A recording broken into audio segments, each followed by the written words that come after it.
Prorogation pour la 4e fois consécutive de l'état d'urgence sanitaire en République démocratique du Congo. C'est là face à la pandémie du coronavirus. Quelques qui nous interrogés à ce sujet sont contre cette loi adoptée par les deux chambres du Parlement qui, selon eux, ne fait qu'empirer la situation sociale des Congolais. S'il faut que nous analysons sur le plan constitutionnel, la Constitution avait donné une procédure pour qu'il y ait l'état d'urgence, 30 jours, et après 30 jours, 15 jours. Maintenant, aujourd'hui, si on nous parle de 15 jours, d'où venaient ces 15 jours ou cette dernière prorogation qu'on vient de nous infliger? Il est vrai, on peut nous dire que nous sommes soi-disant dans l'état sanitaire, mais la source, si nous comprenons, si vous dites clairement qu'un pays doit vivre selon les lois, maintenant, il faudra que le Parlement ou la présidence qui est demandaire, l'Assemblée ou le Parlement tout entier nous disent l'origine, les soubassements, la base légale de cette prolongation. Ça vient de quelle base?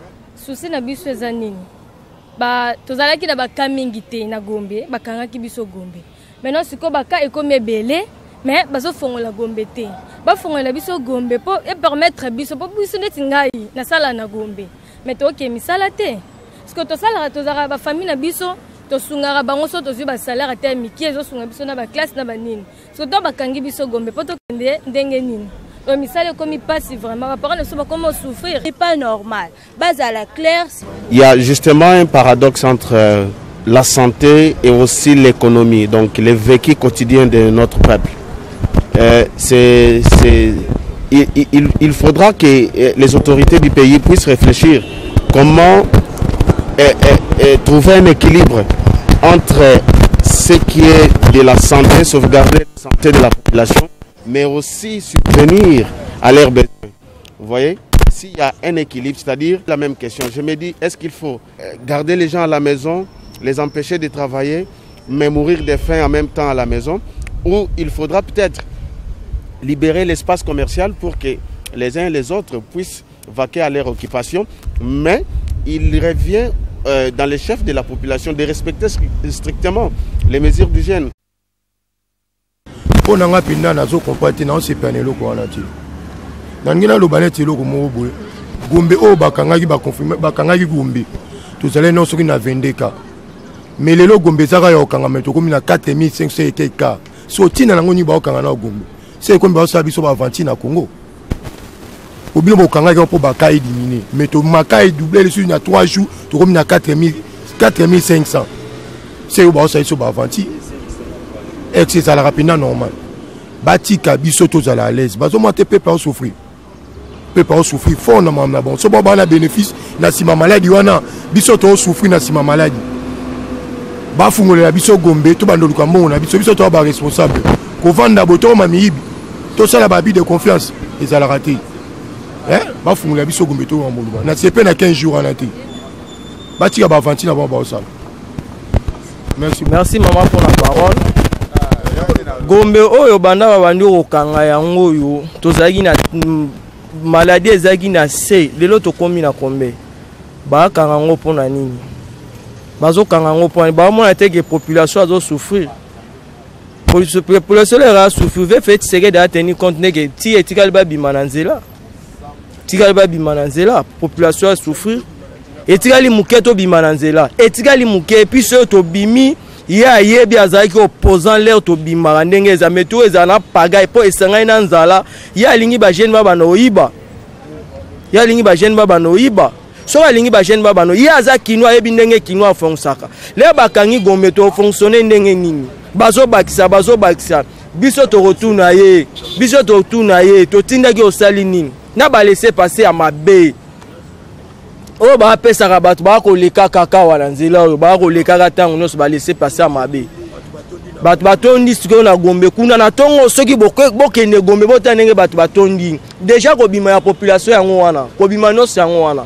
Leo bandeko na nga chango ba opusa ne ozala paga eza mabe. Ba mengana ko longola ngo. To ndi mapeto vivre na biso na Corolla, to vivre na cash nene ti ba mo amsuba mesani ko vivre. Ba vivre na bango. Ya maladie, muno so mi kebisa mutalinga kaliwa azate. Mutalinga ngate ba fungolela biso nzela to sa misala tanga mona la tsango Merci pour la parole. Souci na biso ezanini. Ba tozalaki na baka mingi te na Gombe, bakangaki biso Gombe. Maintenant siko baka ekomi ebele, mais bazo fongola Gombe te. Ba fongola biso Gombe pour permettre biso pour biso neti ngai na sala na Gombe. Mais to ke misala te. Parce que to sala tozara ba famille na biso to sungara bango so to ba salaire te miki ezo sunga biso na ba classe na ba nini. Parce que to bakangi biso Gombe pour to kende ndenge nini. Donc misala comme il passe vraiment ba parents ne sont pas comment souffrir.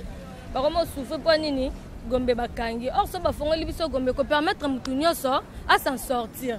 Pour relier à la net biso relier à la taux du jour. Parce que net bakangi Gombe to relier à ndenge nini. Tozana ba famille, tozana bandeko esenga to sunga bango. Et maintenant de bakangi biso Gombe to sala ndenge nini mama. Ba me camper ko revoir ba problème oyo programme ba zo prolonger ba bani ba fongola Gombe pour que biso nyonso to se protéger mutalinga liwa azate. So te se protéger. Mutarolinga kufa pe azate.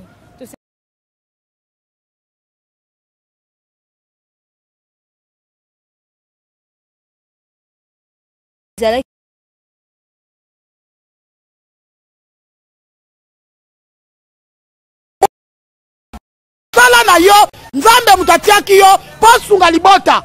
Mais yo zo sunga libota te biso to comme kobela ba Korea pour la nzala. Nzala, nzala le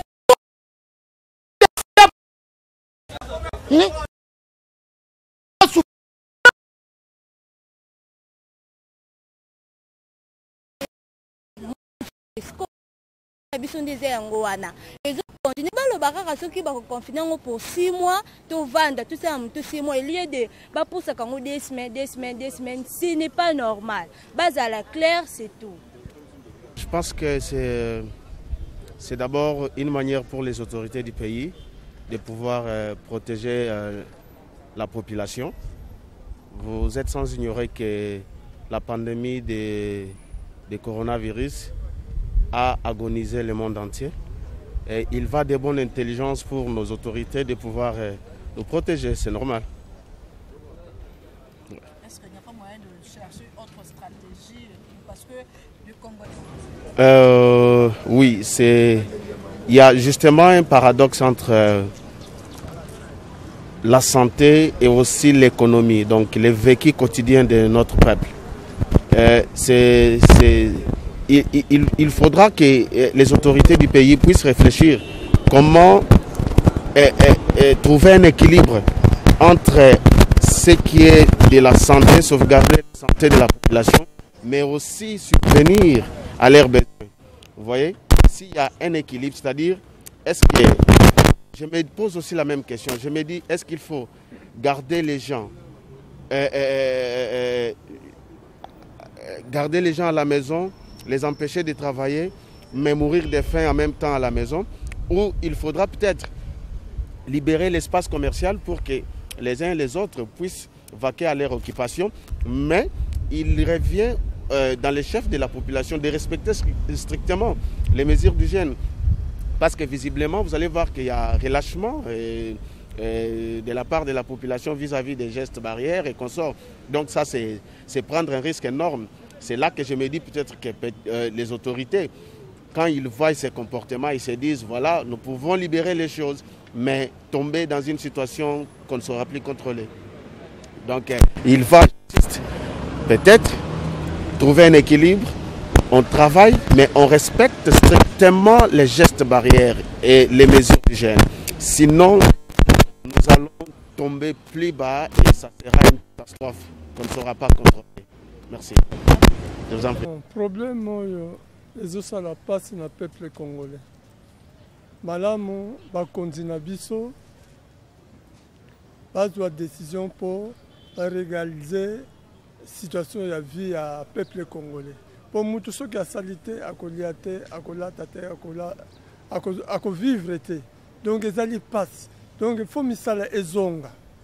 Et là où tout le peuple congolais a misala ezonga. Makambo ba malade eza makambo tata nzambe kati na biso bato na mokili. Donc batika biso ki me boye tozo souffrir. Ma réaction, madame, c'est en tant que peuple.